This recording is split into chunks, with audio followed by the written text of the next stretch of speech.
Welcome to Transformation 2.0, the podcast for change leaders. My name is Chamara Somaratne, and in each episode, we bring you real conversations with executives, innovators, and experts who are shaping the future of business. Whether you are leading a team, scaling a company, or navigating the challenges of transformation, this podcast will provide you with insights, strategies, and inspiration to drive meaningful change. Join us as we explore what it takes to lead, adapt, and thrive in an ever-evolving world. Let's get started. Hey everyone, welcome to another episode of Transformation 2.0. I've got Taural with me here again. Obviously, you're all no stranger to Taural. Welcome again, Taural. Thank you for joining me. Thank you. Very, very pleased to be back. And today in the episode, we're going to be talking about something quite interesting. We're going to be looking at how we can unlock transformation in organization through next generation learning, moving beyond traditional approaches. And in this episode, we're going to be looking at discussing some innovative approaches to learning and education and crucial elements for successful organizational transformation. We're going to try to draw on our experiences and recent discussions on designing effective learning experiences, and we are going to be looking to explore how businesses can leverage advanced learning methodologies and technologies such as AI to foster curiosity, adaptability, and sustainable change in organizations.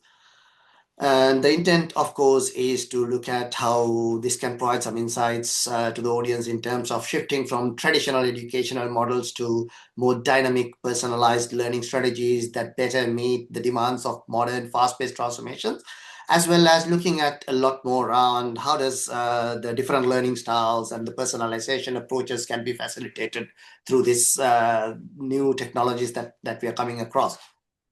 And in terms of the first discussion point, Taural, what I wanted to try to talk about was more looking at a bit about the traditional learning models and discuss, why are they failing businesses? What are some of the challenges that we've seen with current educational approaches in organizations?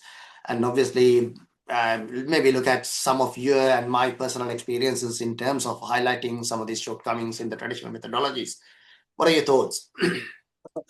Have I got thoughts? I've got quite a few thoughts. Maybe I'll start with the idea, and it occurred to me a couple of years back when I was thinking about team performance. And as you do in the business world, you oftentimes look for other examples of teams who are high performers, and you can't think about that domain without drawing the obvious analogs to sports. And as I was following that thread, I got to thinking, we expect our business team members, and in particular transformation team members, to perform at a very high level. But if you look at sports teams and how they perform, the amount of days that they spend on the field playing, as it were, putting what they've learned into practice versus the amount of time they spend learning is a tremendous amount. In fact, the overwhelming amount of time that sports teams spend is invested in practice and learning. And keeping, skill sets and capabilities up to date, right? And learning how to work together, coordinate and collaborate. Whereas in the business world, it's flipped. We expect you to be on the pitch performing at a high level for the majority of the time. And then you might have, a learning budget of maybe 3 days and, $2.5 to $5 grand available to you. And it was such an interesting dynamic to suddenly realize and go, gosh, how unusual that's sort of how we approach things. I think the reason for that's obvious, and that is very clearly there's a cost element involved in that. How much time do we want to pull our people away learning and upskilling their capability versus doing the work that they need to do to propel the businesses or the organization forward? And that brings us to, I think, one of the very first problems that we've got, and that is that we have a limited time available for learning. So there's oftentimes the classic things, for example, you go out to learn a particular project management methodology, right? Whether that's the PMI or are you doing prints or you're doing, something software associated, an agile approach or what have you, and you're given kind of an intense 2 or 3 days, all jam-packed in, and then the amount of time you've got to kind of apply that. This is a sort of one micro intervention, they call it, in kind of, organizational psychology, the learning piece, and then that's it. You don't really have a long tail of follow-up. And I think that's a clear issue. On top of that, you're required to learn a lot. There's a lot of cognitive overload in those very short amount of time. So they're trying to cram as much information as possible. And we know that's not good. We know that's not how you digest. And then we fall into these very traditional ways of passive lecture-centered instruction as well. And so I think these are, three very common problems with the way that our traditional learning models are really failing businesses. What do you think? I think I really like the analogy you brought between the sports teams and the work teams. Obviously, like it's quite a stark difference. Thank you for highlighting that. I really appreciate that. And I think for me, yes, I think that space that you spend working versus the space that you spend learning. That model has always been a challenge for me, right? And to me, I think like for me, I think about it more from a personal experience perspective, right? So that's the thing that I usually look at whenever I've been in organizations that have a really strong learning culture. Yes, they have things available, and yes, these things are really good, right? I can remember a few organizations that I've worked for, Commonwealth Bank, Capgemini. They're tremendous organizations that have really, really great learning material, the really great process that you can go on, and the trainers that they use are amazing, right? But at the same Mm, time, quite often to me, what I've felt whenever I've gone through these experiences is, yes, I take the time off and learn this, and sometimes when you come back, you don't actually have a way to change how you do things because you're thrown back into the same element where you were working in yeah. before, which means Mm. your propensity to get dragged into what you were doing before is so much more, right? And I think to me that's one of the things I really see as organizations really need to think about in terms of a planning for the learning experiences for individuals in the organizations, and then the B, obviously how we get the best value out of that learning. Because if you take someone out of your BAU, if I can use the term, and then send them on this training, and then when you bring them back and put them into BAU, they're fighting against so many other things in that environment, right? Yeah, it's such an interesting point. So From the a cognitive point of view, the lack of the ability to practice, the learning mechanism is you need to actively retrieve the information, put it into practice in order for it to kind of anchor in your brain, right? exactly. And Otherwise, you just wasted the learning, right? yeah, exactly. So it's not just a one-off. And the other thing which you're describing reminds me of, and I hate to say this because it makes me sound terribly cynical, but I've observed in a lot of businesses, both in clients that I've worked with, as well as businesses I've been a part of, where there is an expectation of box ticking around certain types of training. I'm part of an organization at the moment that I contract with who have uh, cybersecurity training. And I think it's really excellently done. They do it in a way that's easy to consume. It's kind of at your own, you get some reminders, and then they do these updates on a regular basis. And so you would imagine every company wants to ensure that their employees are aware of, the very dynamic and ongoing Yeah, risks around yeah, cybersecurity, right? Okay, that, yeah. that makes sense. Um, However, the way it's institutionalized is again very much a box ticking thing. Mm, it's almost a have you done this? Great. mm. Have you passed sort of a 3 question cursory examination? Fantastic. And then here's the cynicism. Mhm. It's almost as though we've done what we could do. We're no longer responsible for any cybersecurity breaches that you might do because you've done the training. It's almost like we're It's going to pass this along to past the you. buck, right? It's almost Pass to the pass buck, the right? buck, right? Yeah, And look, I'm sure that's not the case, yeah. but these types of sentiments, these types of approaches to learning. Maybe if you'll allow me one more small anecdote. I've got a friend who works for a very large bank, Mhm. And she's quite busy. She's Mhm. busy all the time, got a lot of things going on, schedule's full, back-to-back meetings, the whole nine yards. And on top of that, she takes time in the very late evenings or on the weekends to go through the mandatory box ticking training that they need to do. Now, the incentive structure is fear-based. Mhm. If you don't do it, your leadership team is going to talk to you, right?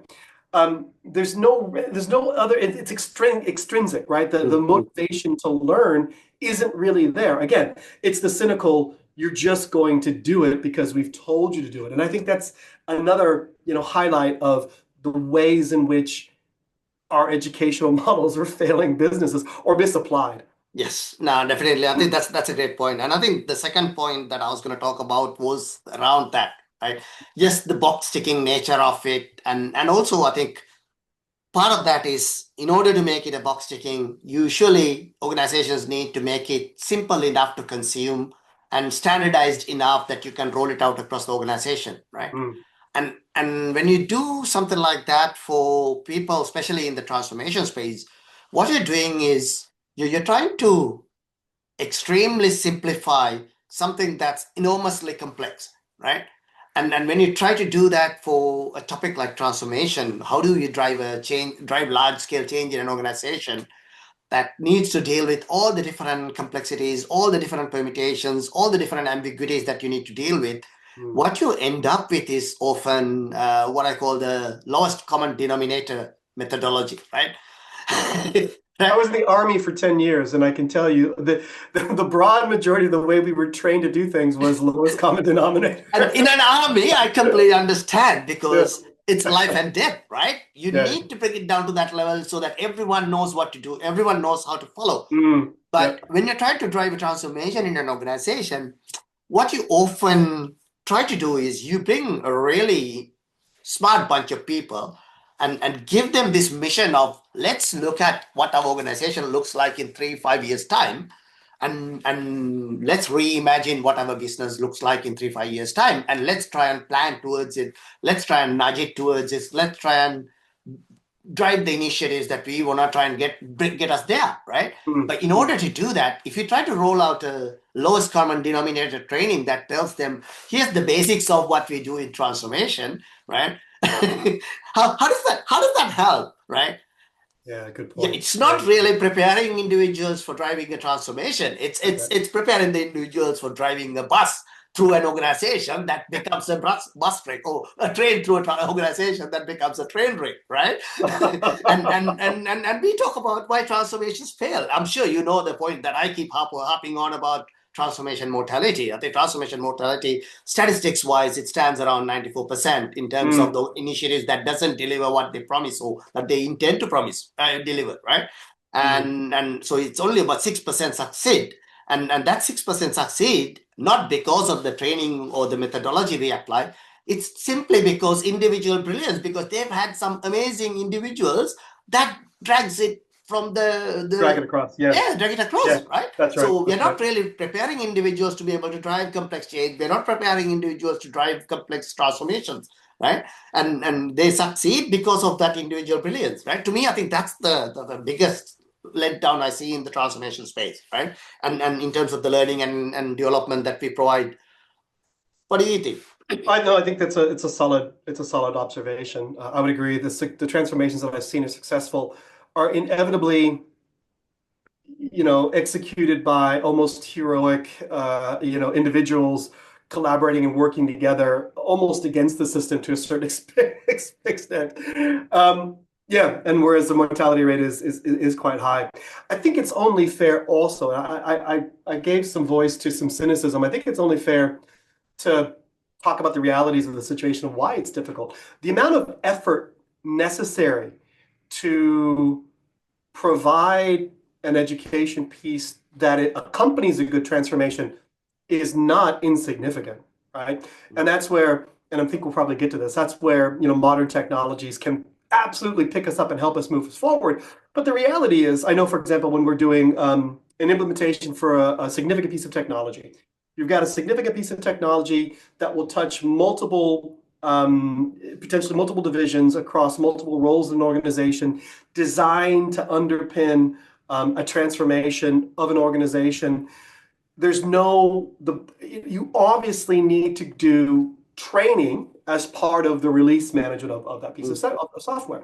yeah, Well, we know from painful experience, one size training does not fit all, mm, and it is accountable for problems and failures along the way. Therefore, doing role-based training is kind of a critical success factor when you're releasing a piece of software, right? mm, Well, it takes a lot of time and effort to create a role-based training for a variety of cohorts throughout the business. That's not an easy endeavor. mm, And you throw that ask onto an already limited bandwidth team of people who are responsible for driving, this change, this transformation, using technology, who are consuming, cannibalizing business user time to be part of that. And it's no wonder that oftentimes we default to what could be just the most expedient, if not just lowest common denominator, but the most mm, expedient way of getting the information across as well. So I think mm, mm. that's an important piece to recognize. Yeah, no, definitely. I think that's definitely something I want to come back to a bit later. But I think the next point that I want to talk about is more focused on, how do we create this curiosity and a growth mindset in organizational learning? I know, like when Satya Nadella took over Microsoft, he talked a lot about how do we go from being know it all to learn it alls, right? And Mm. that set the sort of the top level agenda for the whole organization, because they were very complacent on trying to dictate terms to customers based on what worked well for them and what served for them at the time. But going from there to trying to actually learn what the customers are looking for, and try to listen to what the customers need, and based on that create products that actually really resonate with them and that drive traction. That's been the hallmark of Microsoft's success since Nadella took over, and the organization became a $1 trillion market cap entity, and they're still continuing in that journey. I've got some thoughts around how Microsoft's going and where Microsoft's going, which I'm not going to talk about in this episode, but that's a complete segue. But so I'll hold the whole post for that. In terms of what Nadella did to actually transform the organization, I really like what he brought into the organization in terms Mm. of how do we change that, the curiosity and the growth mindset in the organization. How do we drive strategies for designing learning experience that stimulate curiosity rather than simply transferring knowledge, rather than sort of like regurgitation and try and use rote memory to memorize and remember everything that you learn, right? Such a Oh, powerful point. yeah, Yeah, yeah. I love that. And Yeah. and then the other thing that I want to look a little bit about in the next question is the critical role of leadership in shaping learning cultures that encourage experimentation and critical thinking. Because I think like Nadella's role in terms of driving that agenda in the leadership around learning culture, that was quintessential in Microsoft transformation. But the thing that a lot of people often not talk about is how some of the engineering leaders that came on board at the time when Nadella took over and became some of the second tier leaders in Microsoft, they are all coming from a background of experimentation and curiosity. Mm. And they Mm. drove a lot of that culture across the organization. And I think that's the second thing that really galvanized the efforts for Nadella, even though he takes a lot of credit for it. He had a really good team that drives that experimentation and critical thinking, right? And then that's the second area that I want to go into. What are your thoughts? Let's start with Okay. that. You've already said in my mind some of the key building blocks of that. One is the culture, and talking about business culture, organizational culture is a well-paved, a well-worn pathway. So people are familiar with what that means if you talk about organizational culture. So I think that's a key lever that has to be not only espoused by but demonstrated by leadership. That's the role, is to essentially not just fly the flag but live it. And the second part is what type of culture we're talking about, a growth mindset. And it's not unusual to look for team members when you're recruiting. You're looking for people who've got a growth mindset. That's a key thing. But how do you take that at the micro, at the atomic level, individual level, and put that into the organizational level? And again, that's where the leadership drive, the culture there. What that means is a couple things. That means taking the time to learn, taking the time to ask questions, which can feel as though, for a lot of leaders who are under pressure, how is that contributing to the metric I'm pursuing this month, this week, this quarter, right? And taking the time and the discipline to ask what could have gone better, or what happened there, what can we learn from that? there's a real discipline there to do that. A second thing I would suggest is we've talked about it before. That's allowing people to mistakes to happen, and admitting to one Yeah, the being humble. psychological safety of it, right? Yeah, exactly. Right. Mm. It's a hugely important piece if you're going to have a learning culture. And you take that, it's not an acceptance of failure of the mundane, or it's around what can we learn from this? Okay, this has happened. We've observed it. This isn't necessarily a negative thing. It's how do we make this a positive thing? Okay, this is a learning data point for us. What can we learn from this? What can we elevate and institutionalize afterwards, right? So that's another key piece that the leader can and should be driving when it comes to this cultural change around identifying a creativity and an openness and a willingness to learn and grow within an organization. Really great points, Taural. And I think two of the points that you brought in, I can definitely resonate to one of them because I actually spoke with Stephen Ranjan in one of the earlier episodes. Stephen Ranjan is head of research and innovation at Roche, and I was talking to Mm, him about how do we actually foster this culture in teams, right? And and we definitely talked about that, the psychological safety element of that, and how that actually helps shape the narrative in organizations. And the other thing that I want to come back to is what you mentioned about the leaders living value, right? Leaders living the, I guess, walking the talk, right? yeah. So yes, it's easier to say yes, we have to become learning leaders, we have to become learning tools. But one person comes to my mind as somebody who really showed by example. I don't know if you heard this name. His name's Tiger Tyagarajan. He's of Indian descent, and he was the president and CEO of Genpact, an organization that ran a BPO business for Mm, insurance organizations for a really long time. He was with them for nearly 20 years, and he really drove a massive transformation of that organization between 2005 to about 2010. mhm, And then he became the president and CEO. But even before he became the president and CEO, and when he was the president and CEO, he definitely brought in this element of yes, we have to learn, and yes, we have to live the values of this learning culture. But what he mm. showed was actually he did Python training as he was the CEO, just so that he can actually talk to these things to his team, right? Yeah. Not to go and apply it in the day-to-day work, but in his off time he actually learned Python and learned to code in Python. And he used to write this blog about his learning experience of Python, right? Right. And to me that was actually an amazing demonstration of how a leader shows up for their team, right? Yeah. Not only is he actually putting the focus on his team to say we need to learn these things, but he's actually doing it himself, right?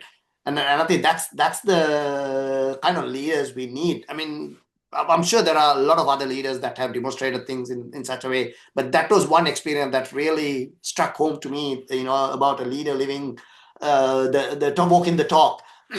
Great anecdote. Yeah. Um, uh,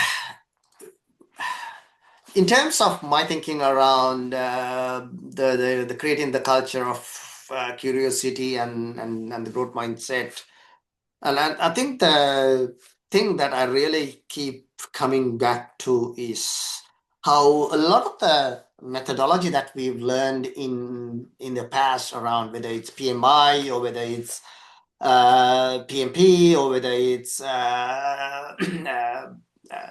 some of the change management practices, right? These are all created in a time when change was often a one-off thing, right?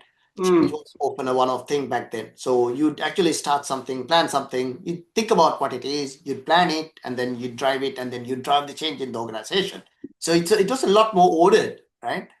And in terms of what's happening now, I feel like some of these methodologies are actually not really helping organizations because they were designed for that one-off change that you want to drive in an organization. But what we are moving into is an organization that lives in a world that's changing constantly, that needs to figure out how do we change things constantly, right? mm. And there's not a lot of methodologies that actually help plan and execute that kind of change. Does anything come to your mind?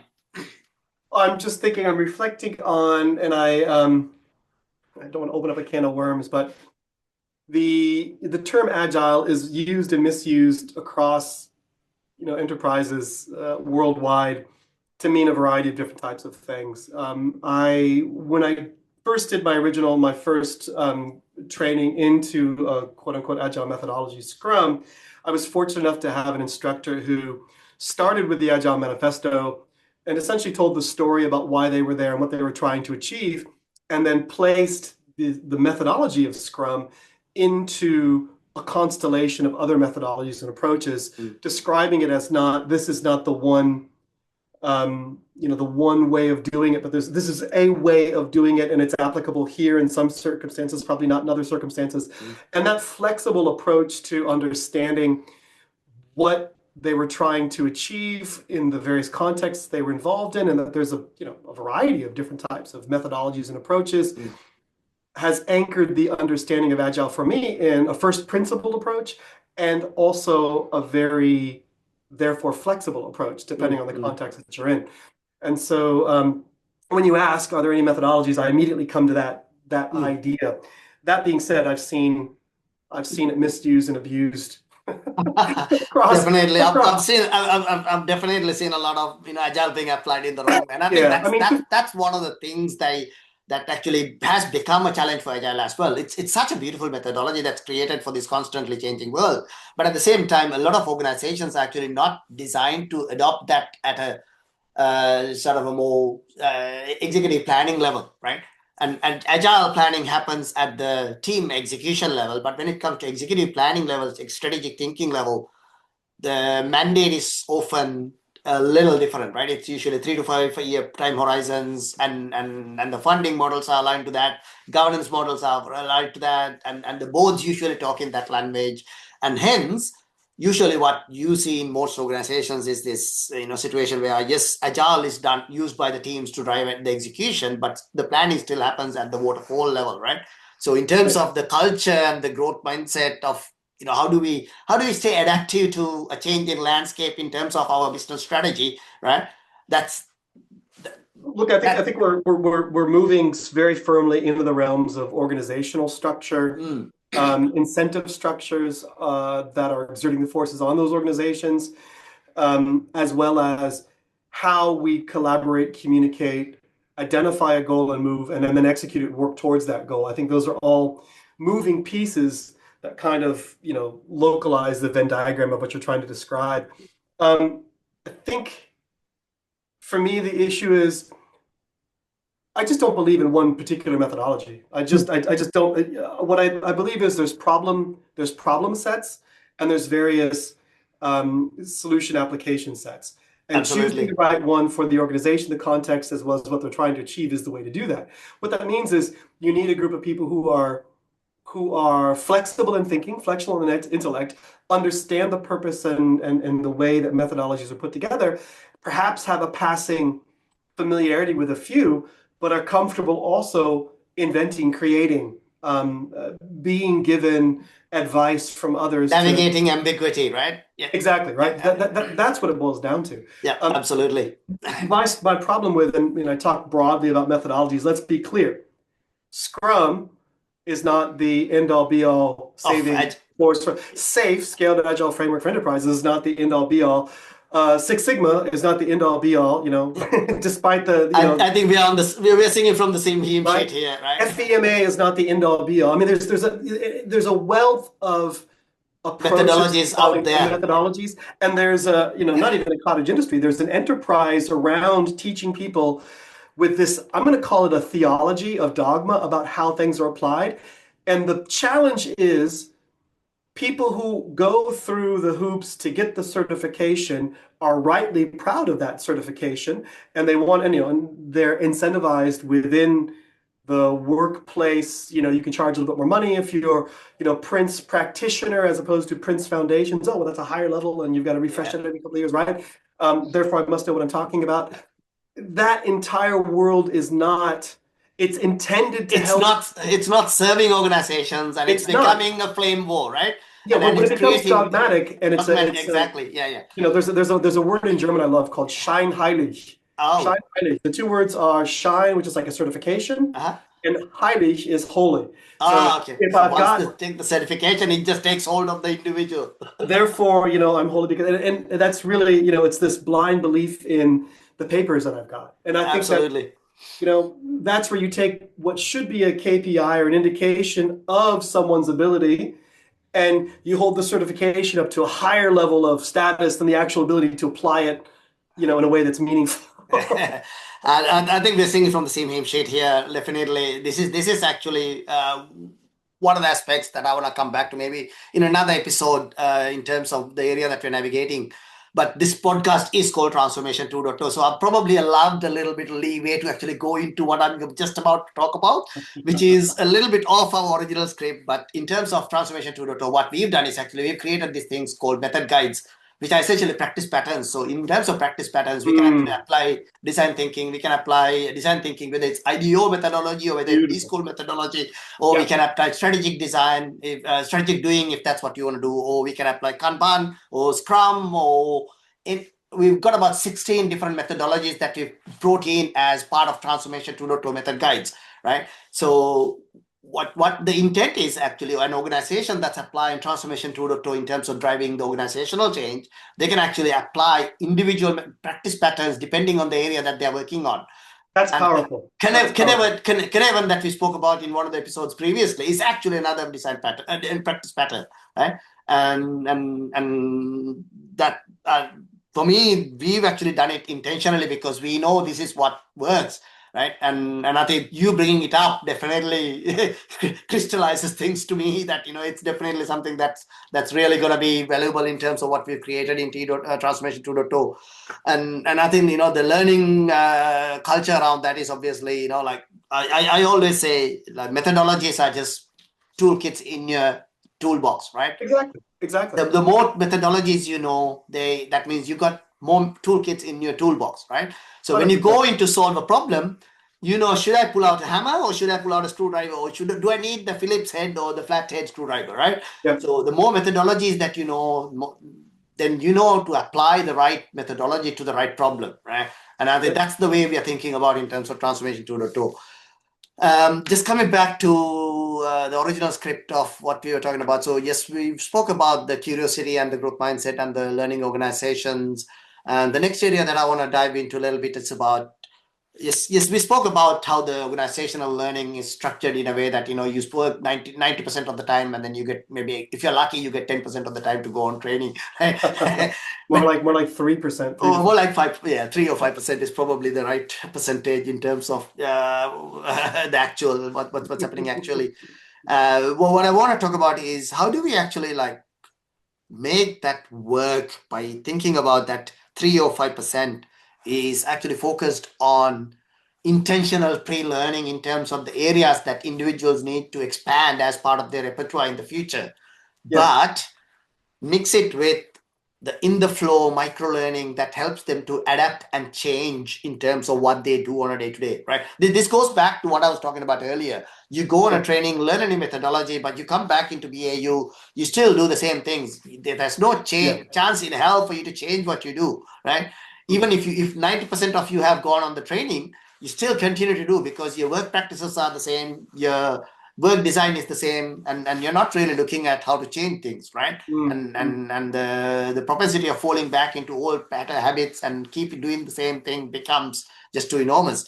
But if we can think about it in terms of, okay, let's send some of the senior leaders on a intentional pre-learning around a new methodology, and let's when they come back, let's try to practice some of it by actually giving them some of the intentional inflow in the flow micro learning they need.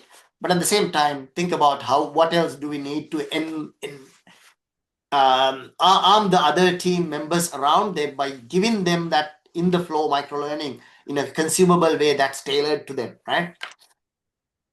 You talked about, I mean, we oftentimes hear about learning as an enablement factor, which it is, obviously.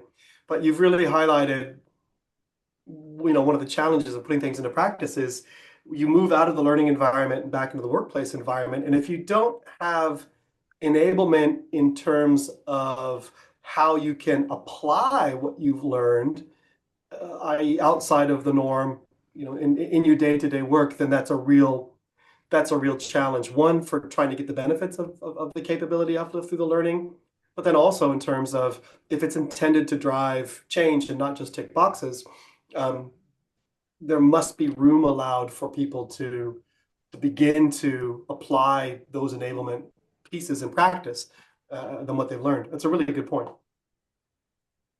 Thank you. And I think like for me, one of the things that I really have liked in one of the organizations that I had worked in the past is that they had this leadership training that you had to go on for every person when they reaches a certain level, right? And this leadership training was it was one of those one-off trainings, of course, and it was a 1 week off of work where you had to go and do that. But what they actually did put in place was when you came back as part of the training, you had to complete a set of reports on a monthly basis, right? And that reports obviously, yes, I'll come back to that as part of the next question about the command and control, because that's an area that I have a lot of challenges with, because it becomes that box ticking exercise that you mentioned, right? Because but what they did was actually they gave individuals the opportunity to actually try and think about how they could do things differently in terms of their leadership style, right? So it wasn't onerous in terms of how they applied. They said, think about 2 things that you would do differently each week.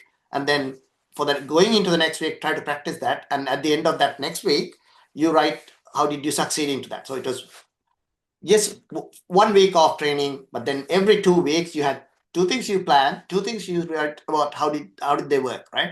So it kind of pushes you into that experiment and see what works in your team mindset, which we were talking about earlier, the experimentation mindset. So in terms of your leadership, you're actually experimenting things, right?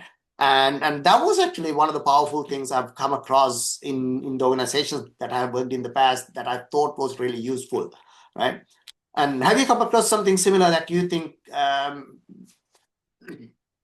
Yes, well, the example that you gave reminded me of some very successful approaches I've seen.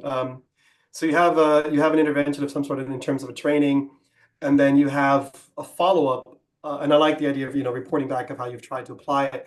That I've seen successfully implemented when you have a designated mentor or someone who you're having the conversation with. I think that's a real powerful way of just anchoring that in and really getting that taking it from just something you've learned into something that you can put to practice.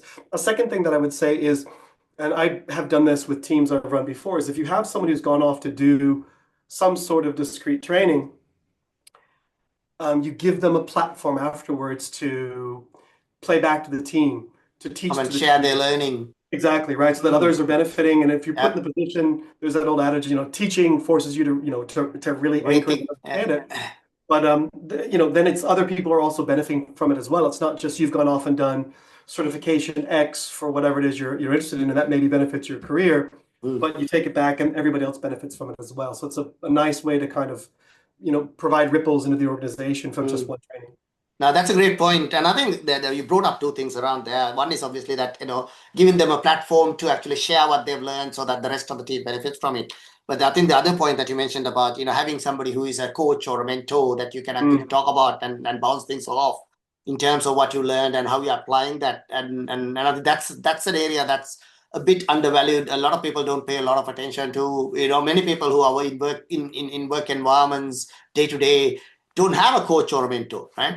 And it's definitely something people should be looking at more. And I know there's a growing business around personal learning and mentorship in terms of as a growth market, and this is creating a lot of the awareness around it. And at the same time, I think like what I've seen in that space that's become a bit of a challenge is a lot of the coaches kind of like try to create their own methodology, and they try to sell their methodology as the way to try and drive the organization, right? Or to try and uplift an individual, right? And then it's become this instead of helping, it's actually driving more inertia into the organization, because now you got 5 different people mentoring and coaching the 5 senior level leaders that are advocating 5 different methodologies in the organization. Yeah, that's an interesting dynamic from the market of, training and executive coaching, that in order to be successful, you oftentimes you're incentive, you're rewarded for having your own particular perspective, your own quote unquote IP, your own intellectual property. And that can end up as that's a really interesting point, and I know a lot of executive leaders in businesses are given a panel of coaches they can choose from, who've been approved by the organization, et cetera. Organization. Yeah, But they are quite often differently, I don't want to say diametrically, but differently, approached to yeah. how they talk about things. And And I the flip think I side, think that's where some of the standardized methodologies like Gallup, DISC, yeah, and exactly. some of the other methodologies do come in. I think the upside of having a standardized methodology, whether it's using a Gallup strengths approach, or there's heaps of different types of ones there, Mm. is it gives you a common language to talk about things. Yeah, So once you've kind of anchored ideas to a certain syntax, to a certain way, words or expressions, and everybody becomes familiar with it, then you've got this shorthand that allows you to have powerful conversations, without needing to break everything down in, excruciating detail. yeah. No, absolutely. And I think that's definitely something I want to come back to when we talk about that command and control learning structures. Yes, because that is around that standardized methodologies, that is around how we actually make it more, I guess, a regimented learning, right? But the thing that I want to talk about before we go into that is, around this leveraging AI for personalized learning experience. It can Mm. be a standardized methodology, but in terms of each individual understanding a standardized methodology and applying that standardized methodology, there's different perspectives that needs to be explored, right? And I feel like how AI has can uniquely address some of these diverse learning needs and styles, as well as being able to bring in some of the real world insights into how AI driven learning tools are currently enhancing organizational learning. That's the next point that I want to talk about briefly before we go into the last point. um, what are your thoughts around this, personalized learning experiences and how AI can facilitate that? No, I think it's two initial thoughts. One is I talked about earlier, that it's easy to criticize and, to use an American idiomatic expression, armchair quarterback how organizations do training wrong. But to a large degree, it's because they're limited in terms of how much money, time, and effort they can apply to any creating learning and pushing it through an organization.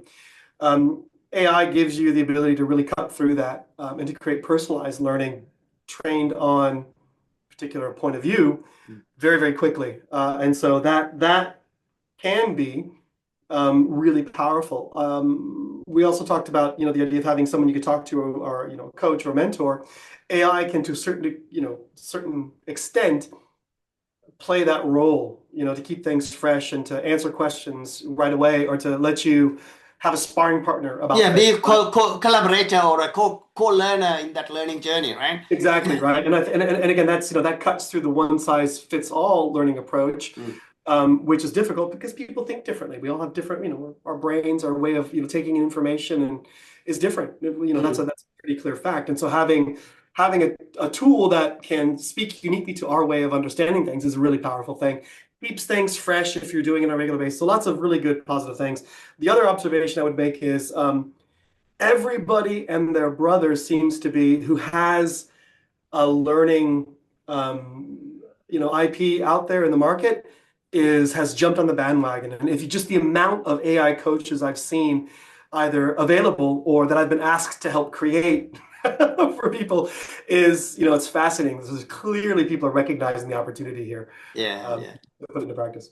Definitely, I agree. And this is something I'm not going to talk too much about, but we've got a blog coming up on how AI is changing the face of education, a bit of a future perspective in terms of what's possible, but also based on some of the experiences that we've had with one of our recent clients at Antosa, where we've actually applied the Transformation 2.0 methodology to completely reimagine what the future of tertiary education could look like with the help of AI, obviously, as an enabler, as opposed to something that takes away the jobs and creates challenges for organizations. We really thought about it in terms of what's the positive angle. So obviously the blog's coming out over the next week or so. And when it's out there, obviously anyone listening can actually jump on Anthos's website and have a listen to it. But we'll of course share it through LinkedIn, Medium, Substack, our usual distribution channels.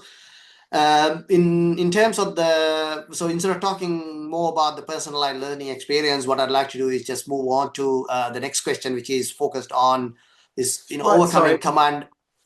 So sorry, I've stepped right in the middle of your overcome, but I've neglected to suggest something important, which I'm sure you've talked about and you've thought about and will have applied in the blog. But I do want to mention lots of opportunity, which is the upside I talked about. I would say with guardrails, Of course. there are use cases or are ways in which AI can be deployed really effectively. And there are things that one should continue to be careful with, which is, as you said, it's not necessarily going to put everybody out of a job. It needs to be applied with guardrails. Absolutely, definitely guardrails in terms of what the impact on the organizational value and the business model. They are all things that we spoken about before, and obviously will be quite thoughtful of in terms of how we've applied in that blog as well. But the next topic that I want to address was more just looking at the command and control learning structures in terms of, here's what you need to go and learn. This is what I want you to learn, and go learn it and come and apply it, right? That's kind of like the traditional model that I've seen in most organizations, right? And I just want to have a bit of a chat about, why is this is not something that's working as well as we think it might, right? What are some of the challenges this model is facing? And I guess obviously what's the impact on that from a sort of a more generational diversity that we're seeing in the workplaces, right? And then the next aspect is around, how is this rigid structures, whether it facilitate or do they hinder the learning experience and the environment? What are your thoughts around that? Um, good. I'm not a fan of command and control structures, more broadly speaking, for a variety of reasons, but I will say there are times and places and contexts where it is absolutely applicable. You've I been made in the the joke, army. I'm sure you've got yeah, great experience. made the joke earlier about lowest common denominator learning approaches being applied in the military, and you said, well, that makes sense because of what you're doing, Yeah. and I think that's a really good example of, well, there is a place and a time for that type of learning. I believe that command and control structures, organizational structures, in general, are best suited for highly replicable, process-driven businesses where the core creation or the core value creation of the business is manufacturing, for example, right? You've got infinitely repeatable processes, and you're looking to create you know things to go fast. You want things to be done efficiently. You want planability, all that sort of stuff, right? Again, well, then a command and control structure around that makes a lot of sense. If you're dealing with a VUCA world and you're dealing primarily with people who are thinking, then you're not going to get the best results by having command and control structure. And I think that mirrors what you see from the learning side of things. To stick with the military, let me just give you an example of how where command and control makes sense versus where more flexibility makes sense. So when you're learning the basics of soldiering, whether that's to how to clean and service and fire a weapon accurately, there's a very clear, distinct way of learning it. How does it fit? Because you have to be safe with it. You have to know how to take care of it, all that type of things, right? So lowest common denominator, very structured. It makes sense. Likewise, if you're learning how to jump out of an airplane, there's a very clear, structured approach. It's almost ritualistic when you watch paratroopers as they proceed, from getting ready through jumping out the door to when they land. There's, they have a cadence of things they sing and say and do to maintain the process and stuff. But when you apply that to any given circumstance, and I think a good example would be special forces soldiers. So special forces soldiers learn a variety of types of parachuting, right? There's jump out the door, static line. There's high altitude, low opening where you sort of fly in. There's high altitude, high opening where you sort of flow in you glide in type of thing. And you need to know when to apply those for the right circumstance. I think that's a really interesting way of saying you take the building blocks of things that you need to know, but then when it comes to practice and the more advanced and the more um, volatile or dynamic situations, and understanding when to use, when to apply the right methodology makes a lot of sense. To me, that was a coherent argument, Chamara, but I'm not sure if it is to you. It is, and I think you brought a really nice analogy there that I want to draw upon, Taural, right? Because what you just explained is there are certain organizations where that structure and cadence of learning using the command and control methodology to create that repeatable process works really well, right? And then there are organizations where you need to be almost like Swiss Army knives, or that's the sort of the high elite soldiers that tackle really complex situations, right? And what I'm seeing is like in most organizational contexts, we don't actually see this difference. If something's put in as a training mandate, it's usually this is what everyone has to follow, right? And we don't treat yeah, these people are driving innovation, let's send them on a different training. These people are driving operational efficiency, let's them on a different training, right? And that's not something that's considered a lot, right? And I may sound a bit cynical by saying this, repeatedly saying this, right? But that's something that we don't really in the same organization, we don't think those two things can exist, right? Quite often what we see is like, certain large businesses, they have a standard way of operating, and that's the way they operate. And small businesses that are agile and more nimble, I don't want to use the term agile as in capital A agile, this is more simple A agile, right? Because I'm not trying to advocate a certain methodology, right? But what I've seen is they usually have that culture of, yes, let's try to be like more special forces soldiers, because we are dealing in a complex situation that we're trying to navigate, right? So those organizations are actually like really creating that culture of, yes, let's learn things to do things in a different way, and let's look at how we enable our people to try and learn these things and come and apply. But a lot of the legacy organizations, if I can use the term, more traditional organizations, are not really thinking about it, and I feel like this is something that needs to be addressed a little bit more regularly, right? And I think before we finish off, the last part I wanted to cover off was more around the continuous learning and adaptation. But I think like we've spoken about it in terms of, yes, intentional pre-learning is good, but that in the flow micro learning is, I think, what will keep that continuous learning and adaptation. Because yes, you need to experiment in terms of what to apply, especially in terms of things like leadership and even change methodology or transformation methodology. These things need to evolve into the future, right? So that being able to continuously learn, continuously adapt in terms of how it works in your organization is something that everyone needs to be thoughtful of. Did you have any sort of final thoughts around that before we finish off that you wanted to share? No, I think we've covered quite a bit. Okay. Cool. Thank you again for joining me today, Taural. I really appreciated the chat. This has been quite insightful for me. It's been quite introspective for me. Talking to you on this podcast has been a privilege. So thank you again for coming on as a co-host on the podcast. I really appreciate it. Very kind of you. I've enjoyed it as well. Thank you for having me. That's it for today's episode of Transformation 2.0. I hope you found insights that will help you lead change with confidence. If you enjoyed this episode, don't forget to subscribe, rate, and review. Your support helps us bring more transformational stories to leaders like you. Stay connected with us on LinkedIn, and if you have a topic or guest you would love to hear on the show, let us know. See you next time.